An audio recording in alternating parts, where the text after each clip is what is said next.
Now I'd like to hand off to Jen Greenleaf, the MIT librarian specializing in the social sciences, including supply chain management. And Jen is going to talk to you today about how to start doing research for your thesis or capstone.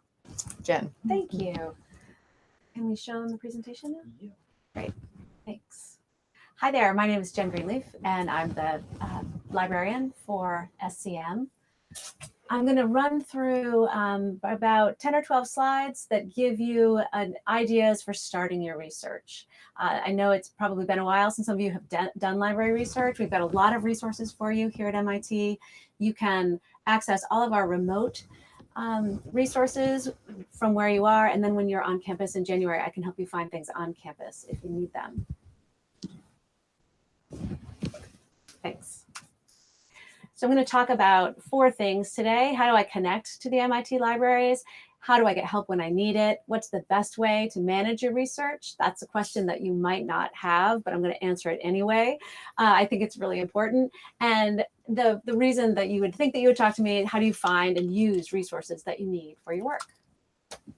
First of all, connecting to the MIT libraries. I know that a lot of you know a lot about connecting to MIT as you're starting this program. I just wanted to make sure that you're all aware that if you're using our VPN, which is the virtual private network, you will then go straight into our library resources. Most of the things we own are licensed. They're only for MIT use for our students and faculty and staff. So you do need to go through your Kerberos to get them. It takes a really long time to click through Kerberos each time you want to look at an article, but if you're connected through the VPN, then it will take you straight through most things. It's actually IS&T, the Information Systems and Technology Office at MIT, who takes care of that. But if you're having problems connecting, you can let me know and I'll try and help you. How can you get help when you need it? This is one of the most important things. First of all, you can email me. I'm at jgleaf@mit.edu. I'm always happy to help. We also have a library chat service. If you see the black bar that's on that slide, that's the top of all of our MIT Libraries web pages. I have the yellow arrow pointing at Ask Us. During business hours, US Eastern Time, we have a librarian who's staffing a chat. That person, if you connect on, can help you. That's for simple questions, things like, I want to get this article, but I can't get the full text. Can you help me? Or if something's not working properly. If you have a bigger reference question, like I can't find materials I need, I'm looking for some data, then you can either email me or you can email the general library reference, which is also in that Ask Us. The next question, like I said, is one that you might not have had yet. Why do I need to manage my research and how do I do it? Now, it's really, really important when you're doing a big project like this and you're using a lot of resources to organize them. The reason you do that is that you only have to find them once. If you want to share them, either with somebody that you're working with as a team or with your advisor, you can easily put your hands on exactly what you need. Also, when it comes time to write, you will save a lot of time if you're using software to manage all of your citations, and you can just put them seamlessly into your Word document instead of typing out citations. We want you to spend your time doing the important work of researching, reading, thinking about your work, and doing the best actual academic work that you can do. And some of these more administrative things, we have software to do for you. I think citation management software is wonderful. It'll save all of your articles. It allows you to organize them. You can make notes, and it will do your bibliography for you. You do need to double check everything. Of course, it's software. It's not perfect, but it will definitely save you about 8 to 10 hours on the back end of your project if you invest an hour getting some software set up now. The MIT libraries support Zotero, Mendeley, and EndNote. There are others that are really good. Some Mac users use Papers, which is great. No matter what you use, just use something. The reason that we support these is that then you can just email us if you have problems and we can help you solve them. I suggest Zotero. I suggest that because it's the best at grabbing the metadata from the articles. It's the easiest for citing while you write, and it's free.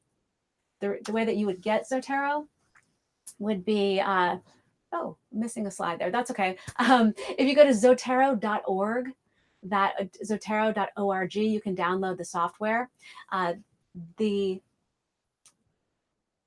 address at the top of the screen is the MIT Libraries page that talks about Zotero, and you can go there. There's an email, you can ask questions, or you can just send them to me.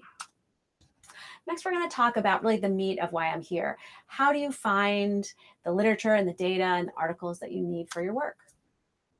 Everything starts at the library's webpage. I'm showing you the top of it here at libraries.mit.edu. There is the search bar in the top.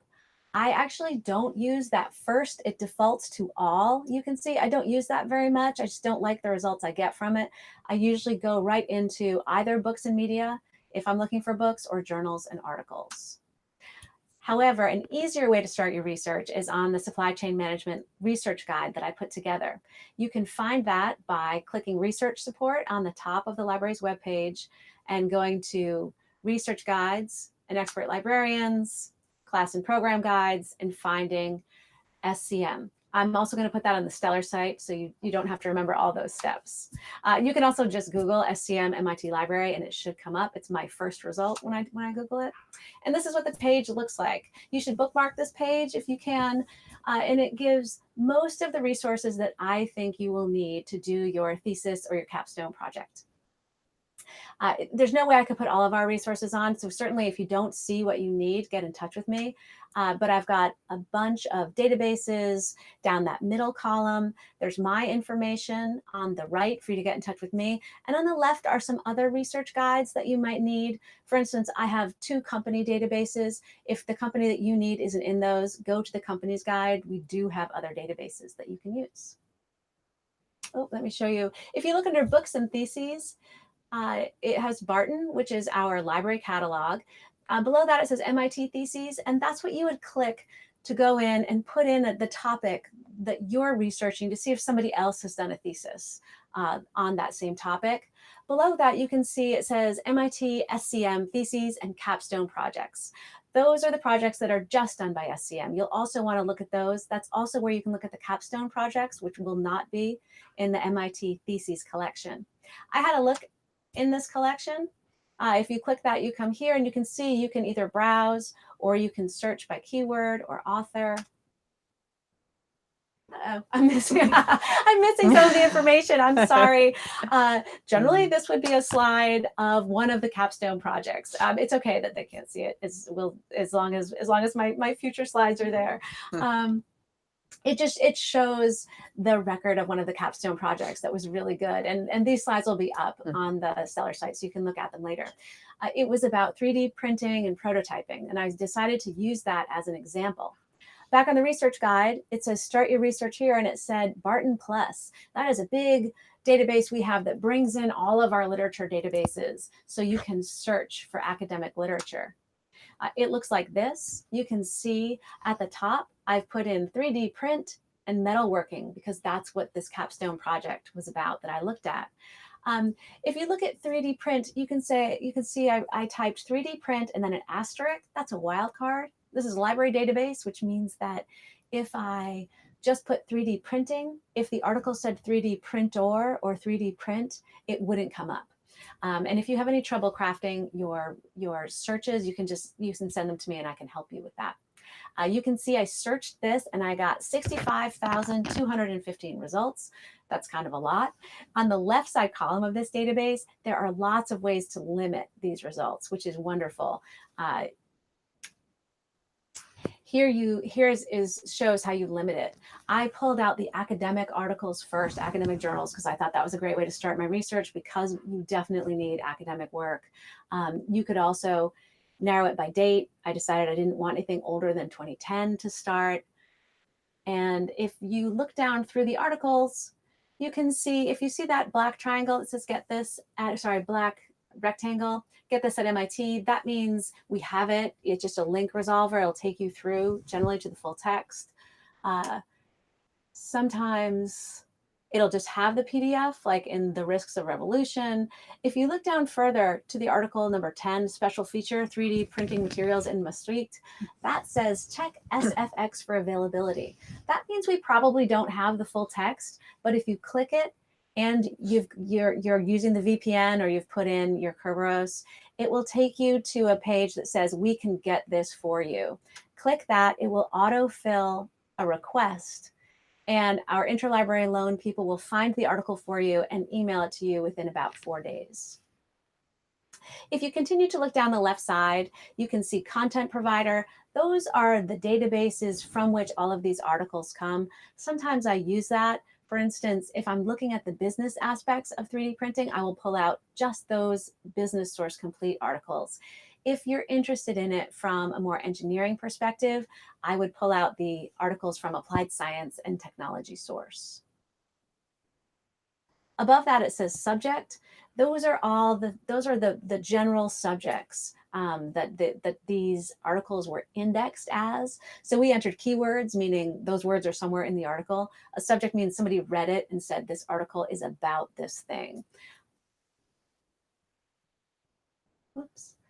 So I decided to take one of those subjects, three-dimensional printing, and I changed my search a little bit. You can see to make it a little more narrow. I narrowed it by several other things, and I've got 14 articles, and they all look really good for my research. Once I find these articles, if you follow that yellow arrow up, it says sign in. If you sign in there, it'll, using your Kerberos, it will make you an account with MIT Libraries, and you can save the searches. You can also set up an RSS feed. So if an article is published this year that uses your search, that meets the criteria of your search, you'll get an email so that you don't miss any new research. Also, from this page, once you get Zotero downloaded on your browser, you could just click and save all of those articles. You could actually save the PDFs in Zotero if you want. At the very least, you can save the metadata so that you can find those articles again easier. This is Google Scholar. Some people are already familiar with Google Scholar. This is a free resource. It's a mega search for academic journal articles and some other things as well. I really like it. I always use it. I tend to use Barton Plus first because you can narrow by a lot of different things. You saw we got down to 14 articles pretty easily in Barton Plus. In Google Scholar, I got 5,020 results. And as you can see, there isn't really much of a left side column there. You can only bring those results in by date. You can't switch your search up any other way. Still, I like it because I always get things that I don't get in Barton Plus. I also like it because if you look down the right side column, you see a lot of PDFs in full text. It's connected to the MIT libraries, and so it's pulling articles that we own and giving you the full text. It does that if you use the VPN, or if you look up at the top right next to Google Scholar, those 3 lines, click on that, and under settings and library links, link yourself to Massachusetts Institute of Technology, and then your Google Scholar and our libraries will be linked no matter where you're searching from. So narrowing it in the only way that I can, which is date, I narrowed it 2010 to 2018. I still have 2,730 results. So you can see there's kind of just a lot of junk that comes with Google Scholar, but it's still a great resource. The real reason that I love Google Scholar is if you look at the second article down, it's called Rapid Casting Solutions, a review. The blue text underneath, it says cited by 106, and then at the end it says Web of Science 43. Now that's really important. Every article that you use in your capstone project or your thesis, you need to check in Google Scholar to see all of the articles that cite that article. You do that because you want to find newer research, sometimes better research that's come later. You also want to check to make sure that nobody has negated that research, that there's no one who wrote an article after your article that says that the research was no good. The first one, cited by 106, that's Google Scholar Citations. You're going to find a lot of different stuff in there, all kinds of journal articles, plus websites, sometimes book chapters, and you will also find blogs and websites and things. Web of Science is one of our paid databases that we have at MIT. It's only top-tier journals. So those 43 articles are all peer-reviewed, top-tier journals that cite that article. And that's really, really important that you always check those for everything that you use. We have a lot of ebooks. When you're on campus, you can look at all of our books, but from afar, you can still have access to a lot of books here at MIT. We have tons of ebooks, and the way that you would find them is in your search that you did for articles, where on that left side column, you could just pull out the ebooks and look at those. Here's one that I found on mastering 3D printing. And anywhere that you see that black rectangle that says get this at MIT, that means that will connect you in to an electronic resource. If you have any questions about those, let me know. Whoops. We have a ton of other resources for you besides literature. On that research guide, below the first section, which had the articles and the theses, is a list of databases that I think could help you. It's impossible for me to know what you need. I just really quickly want to show you a couple of good ones. This is IBIS World. I love this. It's an industry database. If it has what you need, it is fantastic data for you to use in your project. You can see it does mostly US and China industries. They do have one on 3D printing and rapid prototyping. The first page of their report just lays the supply chain right out for you. The rest of the report gives you a ton of great statistics and data that are laid out in a really user-friendly way. So make sure you check that as you do your research. D&B Business Browser is something that where you would check a company. We have lots of different company databases. I'm just showing you one. If your company isn't here, just go down through the list. There's one other on the guide, Mergent Online, that I really like, and we have a whole companies page with others. You can see this gives you the basic company financials. Again, this has a great left side column. I particularly like the analyst reports. If you click on that, it will give you the latest analyst reports from banks. And there's also somewhere on that latest news stories, which can be really helpful. This is MS Professional. This is for people who are doing research in the emerging market countries, and that's changing, so I can't tell you what they are.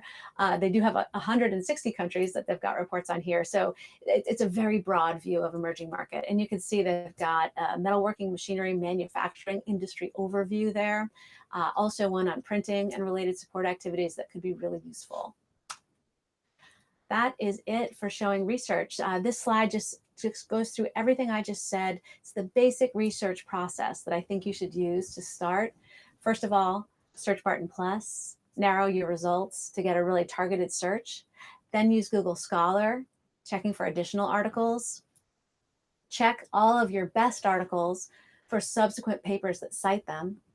Look for other databases that have data and relevant information that you need. And save your searches in Barton Plus and save everything you're using in Zotero. That's all I've got for you today. Please, please get in touch if you have any questions. That's great. Thanks, Jen. And it looks like we don't have any questions at the moment, but I'm sure Jen and Pamela will be happy to take emails throughout the whole research process here from now all the way until January when you arrive. So feel free to email them at any time. Let me just switch to the video.